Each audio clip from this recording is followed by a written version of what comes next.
13 announced matches, but still so many WrestleMania snubs. Next. With the addition of LA Knight and the Usos versus The Vision and IShowSpeed, we now have 13 announced matches for WrestleMania 42. While there's surely going to be one more match added, there are still so many WWE Superstars that deserve to be featured on WrestleMania 42, so let's count them down for the top 10 WrestleMania 42 snubs. So let's kick things off with R-Truth at number 10, and he is a current WWE Tag Team Champion, but SmackDown always gets the short end of the stick, as they always seem to have title matches on the SmackDown before WrestleMania to make sure that is still a pretty good show.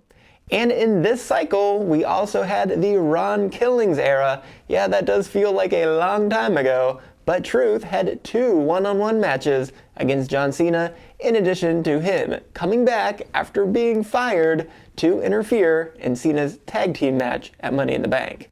And yes, Truth is still the best comedy act in all of pro wrestling, so you simply should try to get this man on the card, regardless of whether he wins or he loses. You just need to see him. At number 9 is Roxanne Perez, and in her rookie year, she led all women in televised matches in 2025, and indeed she had 34 total matches from the Raw after WrestleMania until the Royal Rumble.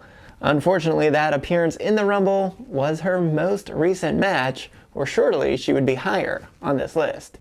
If she hadn't been injured, you would have thought that she'd at least get a tag team championship match against those other 4 in the Fatal 4-Way with Raquel Rodriguez.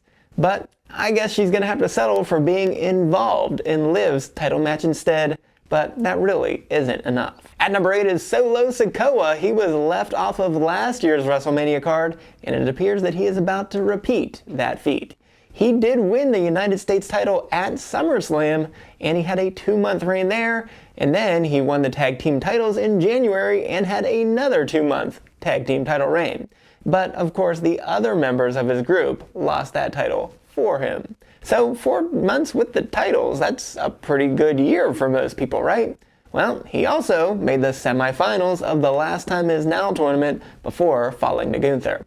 Of course, leading the MFT is not an easy task, but he was a steady secondary heel as a leader on SmackDown, and he showed up pretty much week in and week out. But losing the lantern last week seems to have short-circuited any path that he had to WrestleMania. At number 7 is Damian Priest, and after being a workhorse the last few years, Priest took a step back post-WrestleMania 41. He still ultimately won long feuds against both Drew McIntyre inside a steel cage match and against Aleister Black in an ambulance match. And of course, he is now a WWE Tag Team Champion with R-Truth, which is where he always seems to be at his best. Both men's tag titles are about to be shut out of WrestleMania, which is a really rough state of affairs, especially on the SmackDown side when those titles were scorching hot by SummerSlam. So while Priest need not be a World Heavyweight Champion, being somewhere on this card would really be appropriate. At number 6 is Raquel Rodriguez, and this was the year that everyone finally realized that Raquel is good at this, even though most didn't realize it until after Kevin Nash gave her a couple of pointers. But I think she was crushing it anyways after she returned in 2024.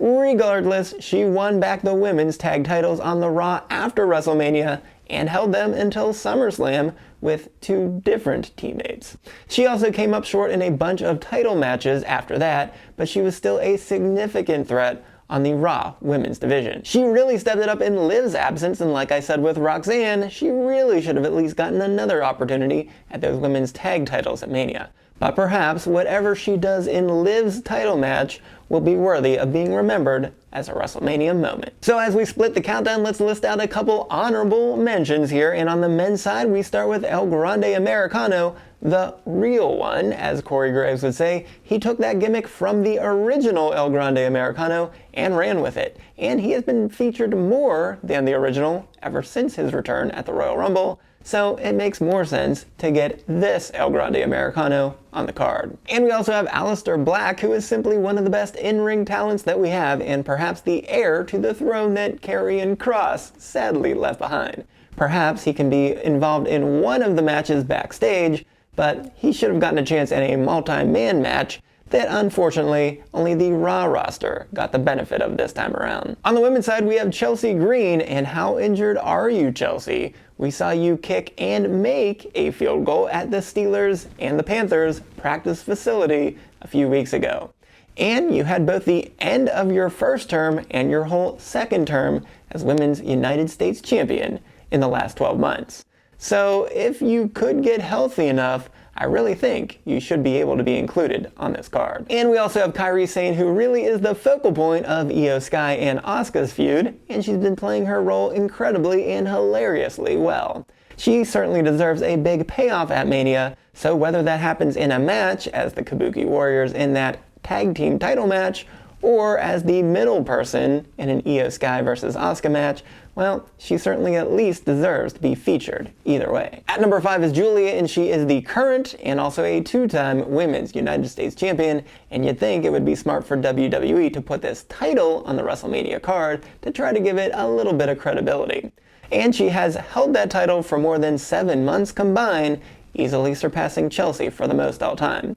Though I will admit that I suppose that it wouldn't be too difficult to do that, since she has only successfully defended that title 3 times in those 7+ months. And she has had her hands in everything other than defending that title most of the time.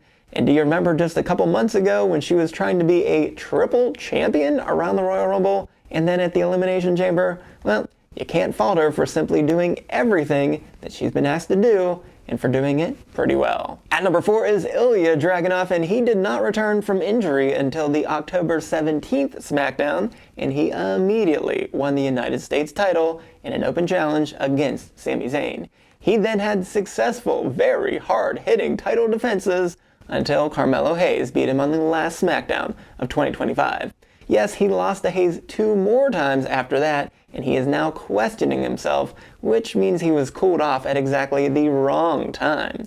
And man, the pain absolutely entertained all of us, just like no one else could be able to do. So putting him in a fatal 4-way match for the United States title would be completely appropriate way to go for WrestleMania. At number 3 is Tiffany Stratton, and 2025 really was Tiffy time, because after defending that title at WrestleMania 41, she won her first 8 matches that had decisions in this cycle, including a very nice 7 title defenses. Unfortunately, her title loss and her injury cooled her off considerably, and upon returning, she took Liv's prior crown as Miss Second Place, finishing there at both the Royal Rumble and inside the Elimination Chamber. So although she lost to Julia in a non-title match due to the distraction, you would think that she'd be perfect as Julia's WrestleMania opponent to try to win that US title instead.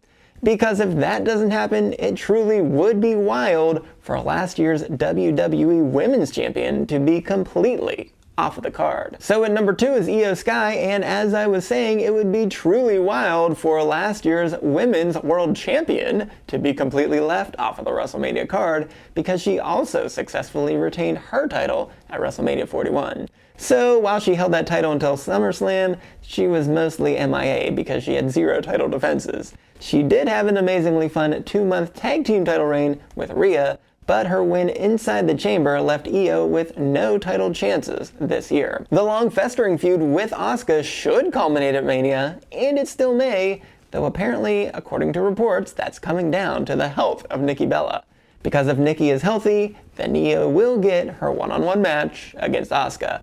But if Nikki can't go, then the Kabuki Warriors are supposedly being inserted into that tag team title match. So for someone so lauded as Io as the best in-ring wrestler, which I fully endorse, to have her WrestleMania fate lie in the hands of Nikki Bella's ankle is a really jaw-dropping state of affairs. And the number 1 snub of WrestleMania 42 is Carmelo Hayes, as we thought his win in the Andre the Giant Memorial Battle Royal would propel him to new heights, but he was left with little direction, joining and breaking up, and then rejoining and then re-breaking up with The Miz over the first several months of the year. Then he had a full face turn that really changed things. So when he finally got his hands on the United States title on his third try in the Open Challenge era, well, he took the ball, dribbled it coast to coast, and dunked it from the foul line, as he basically had the match of the night for 3 straight months with 8 successful title defenses. However, losing to Sami Zayn 2 weeks in a row stunned and angered us to seemingly close the book on Carmelo's Mania chances. So we will collectively hold our breath to see if he can somehow get his chance that he rightfully earned to make that US title match at least a triple threat, if not a fatal 4-way with Dragunov, but it is not looking good after those last 2 weeks. So will any of these 10 get added to the WrestleMania card at the last minute? I sure hope so, because they deserve it. But I hope you think that I deserve another look, so be sure to go right on over here and check out this week's Stop the 10 Count, where I talked all about Pat McAfee inexplicably being inserted into the Rhodes versus Orton title match. So until next time, I am the SportsZu, and this is a podcast that needs a new name.